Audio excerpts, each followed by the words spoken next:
para menteri semua. Di muka para Arya, lalu Bupati duduk teratur di bang guntur. Patih Amungkubumi Gajah Mada tampil ke muka sambil berkata, "Baginda akan melakukan kewajiban yang tak boleh diabaikan. Atas perintah Sang Rani Sri Tribuana Wijaya Tunggadewi supaya pesta serada Sri Rajapatni dilangsungkan Sri Baginda di istana pada tahun Saka bersirah 4 bulan Badrapada. Semua pembesar dan reda menteri diharap memberi sumbangan." Begitu kata sang patih dengan ramah, membuat gembira Baginda. Sorenya datang para pendeta, para budiman, sarjana dan menteri yang dapat pinjaman tanah dengan Rana Diraja sebagai kepala. Sama-sama membicarakan biaya di hadapan Sri Baginda. Tersebut sebelum bulan Badrapada, menjelang surutnya Surawana, semua pelukis berlipat giat menghias tempat singa di Setinggil. Ada yang mengetam baki makanan, bokor-bokoran, membuat arca, pandai emas dan perak turut sibuk bekerja membuat persiapan. Ketika saatnya tiba, tempat telah teratur sangat rapi. Balai Witana terhias indah di hadapan rumah-rumahan.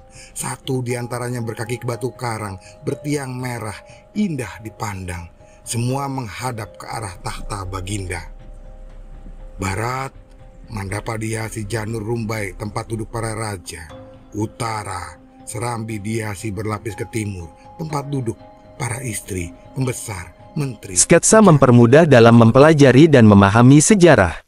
Sejarah adalah sebuah peristiwa yang telah lampau, peristiwa yang sudah asing bagi masa sekarang, masa milenial katanya orang tentu saja untuk mempelajarinya cukup sulit bagi kita yang telah berbeda segalanya dengan masa lalu.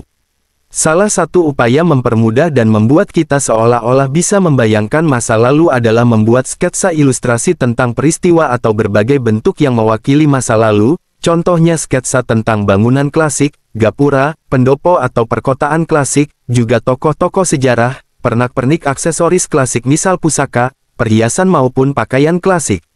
Dalam pembuatan sketsa itu tentu tetap memakai acuan data literasi sejarah yang ada seperti relief-relief panel yang ada di berbagai candi, arca-arca, terakota dan implementasi dari naskah-naskah sejarah yang ada seperti Serat Negara Kertagama, Serat Pararaton dan seterusnya. Dari sumber-sumber data sejarah tadi diolah sesuai rasa dan kreativitas sang pembuat sketsa atau biasa disebut ilustrator.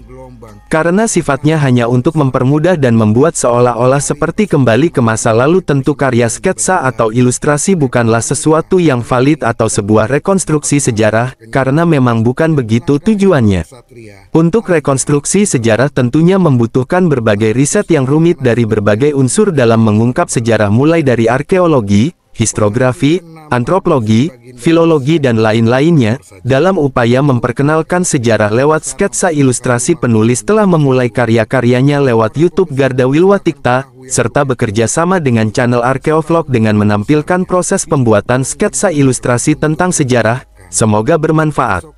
Terima kasih. Agus Subandrio, penulis. Sambil mengaturkan sajian perempuan sedih merintih di bawah Nagasari di Belit Rajasa.